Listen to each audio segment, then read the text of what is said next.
Snack time, peanut butter sandwich time.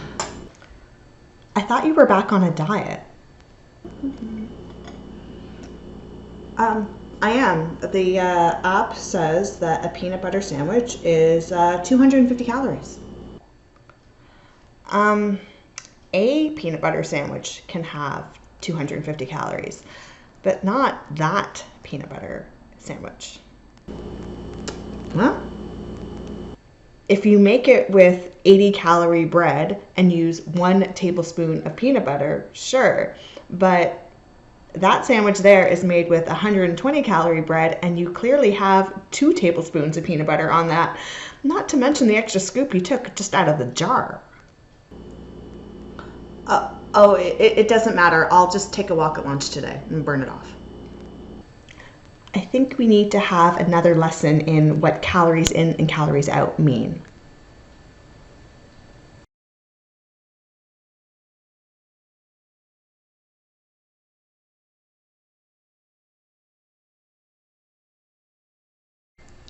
Yo-yo and hello, my name is Lydia, and on today's episode of my 25-pound yo-yo, we will be talking about the diet lies that we tell ourselves.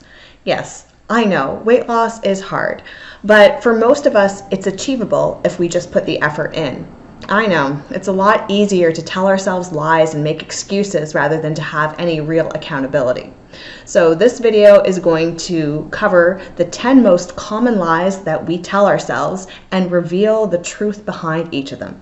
So let's watch this clip and then we'll come back here and discuss. The diet lies we tell ourselves.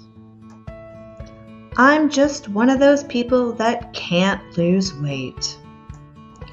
Lies. The truth is, you haven't really tried. The vast majority of people can lose weight following a sensible diet and doing moderate exercise. It just takes time.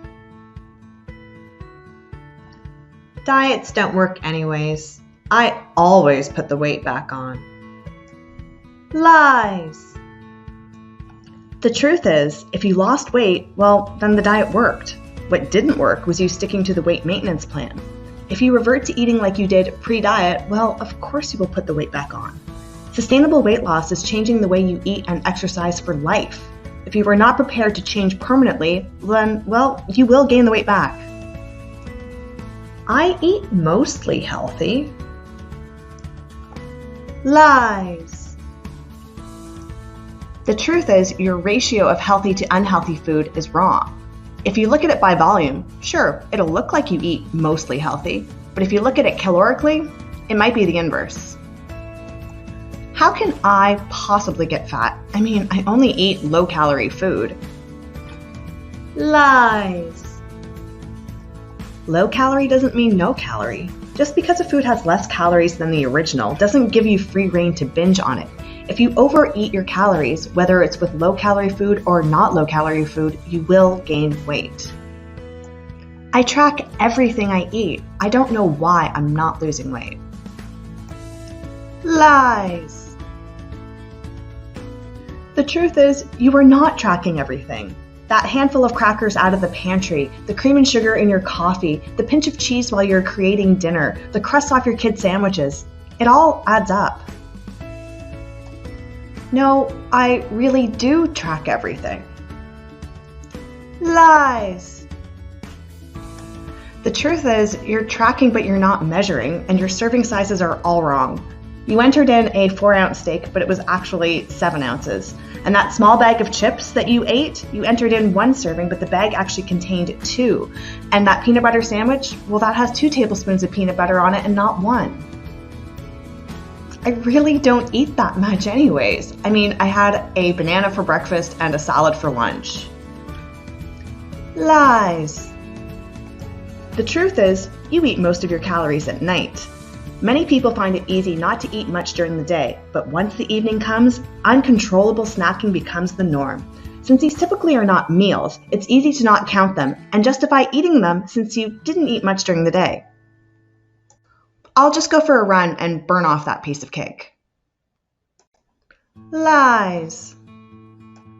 The truth is, you are overcounting your exercise. That 30-minute jog, well, you're going to be lucky if that burns 250 calories, whereas that piece of triple layer cake, that's pushing 500.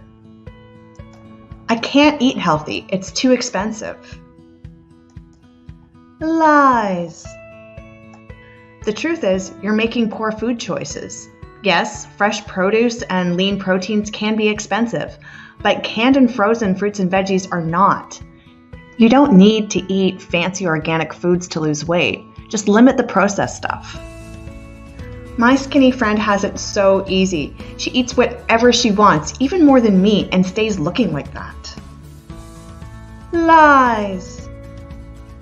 The truth is, she doesn't eat like that all the time. Yes, she ate half a pizza and a pint of ice cream when she was with you. But when she's not around you, she's likely exercising, eating well, and drinking her water. So why do we lie to ourselves? Because we are scared of facing the truth. But if we actually want lasting change, we have to say goodbye to those lies, so we can move forward towards successful weight loss. Losing weight is hard, but for the most of us, it's achievable if we actually put the effort in. There are conditions like PCOS that make it difficult for some, but for the vast majority of us, it's because we're not doing the things that we need to do to achieve the weight loss. I think one of the biggest problems is the type of diet that we select. Now, these crash diets, they're not going to work because they're not sustainable. Whenever you pick a diet, you have to think, is this something I can do for the rest of my life? There will be a modification. You might get a couple more calories or a couple more carbs into your equation, whatever type of diet you pick, but you have to know, is this something I can live with forever? Because if it isn't, well, then you're not going to keep the weight off. Like for me, I can't do low carb. I have done Atkins before and I have lost weight on it, but I know I need to consume carbs daily for my mental health. I am grumpy as heck if I can't have carbs, so I know that that is not a sustainable diet for me. What's been working for me lately is eating around 2,000 calories and exercising a lot. I would prefer to burn off 800 to 1,000 calories a day with running and weightlifting and other sorts of activities and allow myself to eat more than to eat 1,500 calories and work out less. But someone the same size as me might say, I don't like exercising and I would prefer to eat less. You have to do what works for you. It's also very important to get out of the self-pity cycle that we get into. Everybody else is so much more fortunate than we are. They are lucky, they are privileged. Well, you don't know what their story is just by looking at someone. Most fit people work hard as heck for those bodies. It's not luck. They're not just born into it. Their diet and exercise regimen could be very demanding. They put in the time and effort to look the way that they do. We also tend to make assumptions about people when we see only a snapshot of their lives. Your friends might come over and eat a whole pile of junk food with you, and they're rail thin, and you're like, oh, damn, I wish I could eat like that and look the way that you do. But in reality, that's not what their life is like. That's what their life was like with you at that particular moment. Now, when I was younger, my family was moving from one city to another, and during that time, my sister went to live with one of her friends for a few weeks. And I remember when we picked her up, we couldn't recognize her. We're like, oh my goodness, it's only been a few weeks, but you are so skinny. What the hell happened? Well, what the hell happened was she lived her friend's life for 2 weeks. She ate the foods that her friend ate, and she did the activities that included a lot more walking and exercise than her normal life did. So that gave her a real sample of what her friend's life was like.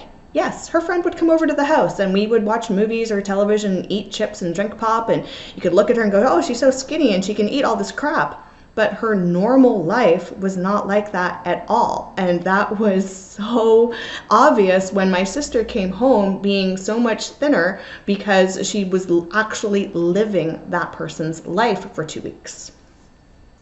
We also hear phrases from our thin friends that they eat whatever they want, and we think, oh, how lucky. But we don't stop to think that what they want is actually a whole lot less than what we want. It would be nice if we could trick our brains and learn to want less, but that's not so easy. Instead, I've learned to say I want a fit body more than I want a slice of pizza. However, sometimes the pizza want is higher than the body want, and thus creates the yo-yo swing and thus creates this channel. So, until next time, yo-yo and let's go.